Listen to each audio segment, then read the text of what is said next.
The old house stood on a hill. It was a big Victorian mansion with tall windows that looked like sad eyes. My name is Alex, and I am a photographer. I moved into this house for a new project. I wanted to take pictures of its empty rooms.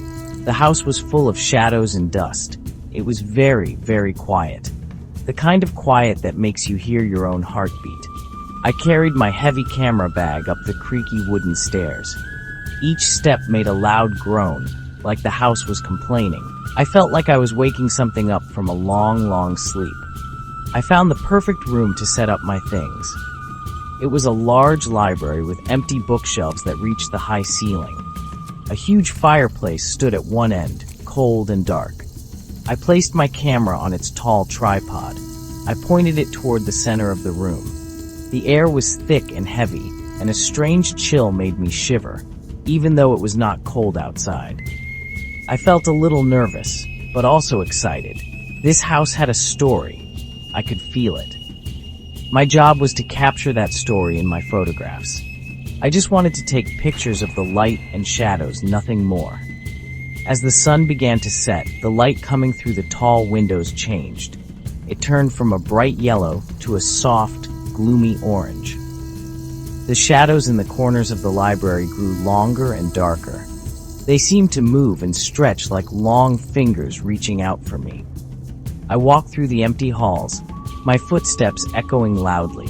Every little noise made me jump. A floorboard creaked upstairs, a window rattled in the wind. I told myself it was just an old house making old house noises. But a small part of me felt like I was not alone here. That first night, I went to bed in a small room down the hall. I left my camera in the library, ready for the morning light. Sleep did not come easily. The house was full of strange sounds. A soft whisper seemed to come from the walls. A faint scratching noise came from under the floor. I pulled the thin blanket up to my chin and closed my eyes tight. I tried to think about my project, about the beautiful pictures I would take. But my mind kept returning to the feeling of being watched. It was a spooky, unsettling feeling that I could not shake off. In the middle of the night, a sound woke me up. It was a soft but clear sound. Click. It was the sound of my camera shutter. I sat up in bed, my heart pounding in my chest. Did I hear that right? It couldn't be. My camera was in the library, all the way down the hall. I listened carefully, holding my breath. The house was silent again, except for the wind outside. Maybe I was just dreaming. I told myself it was my imagination playing tricks on me in this strange, new place. I lay back down, but I couldn't sleep anymore. The next night, it happened again. Click. This time, I was wide awake. I was reading a book by the light of a small lamp. The sound was unmistakable. It was my camera. A cold fear washed over me. How could this be happening? The camera was old and manual. It could not take a picture by itself. I got out of bed and slowly walked to my door. The hallway was dark and long. I was too scared to go to the library. What would I find there? I went back to my bed and hid under the covers, like a little kid scared of monsters. This continued every single night. At exactly the same time, just after midnight, I would hear it. Click. The sound started to haunt me. I became obsessed with it. I thought about it all day. Was there a problem with the camera's mechanics? Was someone sneaking into the house at night? I checked all the doors and windows. They were all locked tight. There were no signs of anyone else being there. The fear I felt was slowly turning into a deep confusion. I knew something was wrong, but I couldn't explain it. The quiet house was no longer just quiet. It was waiting. I decided I had to see for myself. On the fourth night, I did not go to bed. I sat on the stairs where I could see the library door. I waited in the dark, my heart thumping like a drum. The minutes felt like hours. The house was so still. Then, just after the old clock in the hall struck midnight, I heard it again. Click. The sound came from behind the closed library door. I didn't see anyone go in or out. I was completely alone on the stairs. My hands were shaking.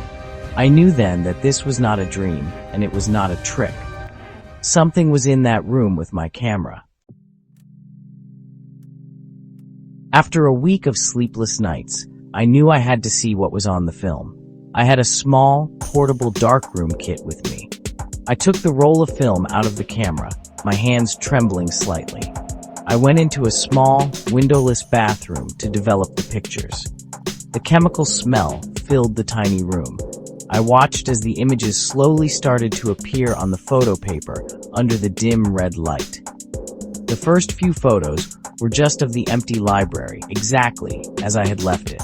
The room was full of dust and shadows, just as I expected. But then I got to the pictures taken at night. The first one showed the library, but there was something different. In the middle of the room, near where the camera was standing, there was a faint, blurry shape. It looked like a smudge of light, almost like smoke.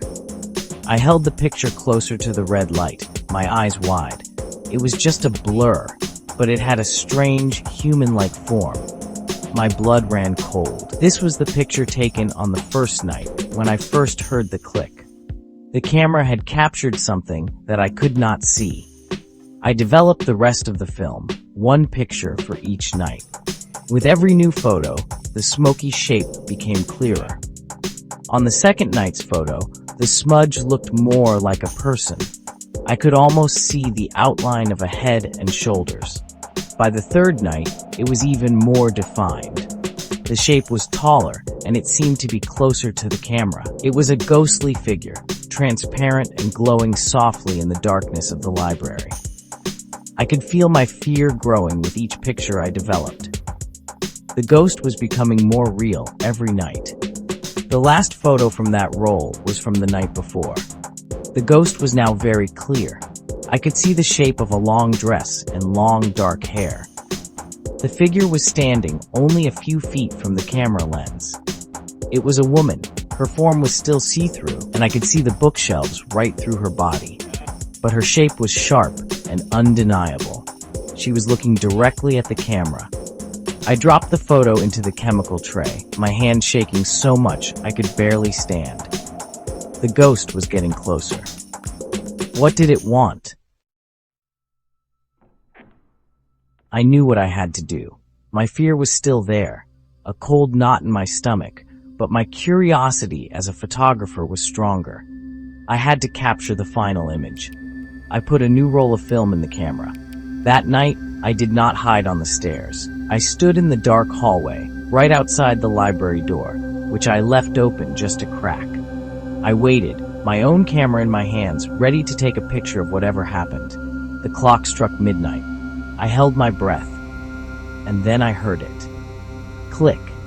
The sound was louder this time, more definite. I waited a few moments, my heart pounding against my ribs.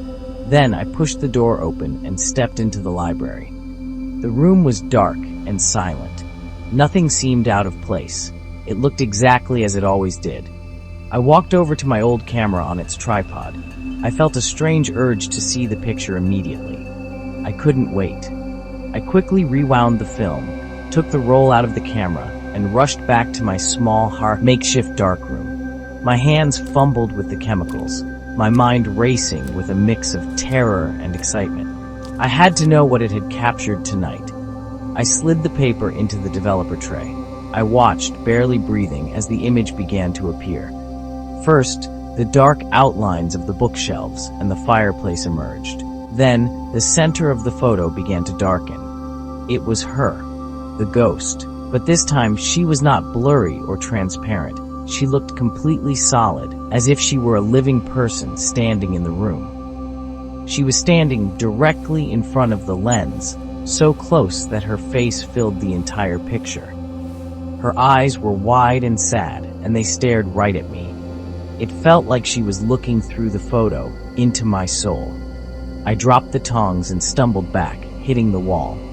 The face in the photograph was the most terrifying and beautiful thing I had ever seen. The ghost was no longer just a shape. She was here. I understood then that she didn't want to hurt me. She just wanted to be seen. She had used my camera to make herself visible again. I looked from the photograph to the open door of the darkroom, out into the silent hall of the mansion. I was not a ghost hunter. I was a photographer. I grabbed my camera bag, leaving the photos and the old tripod behind. I walked out of the house and never looked back. Some stories are not meant to be finished.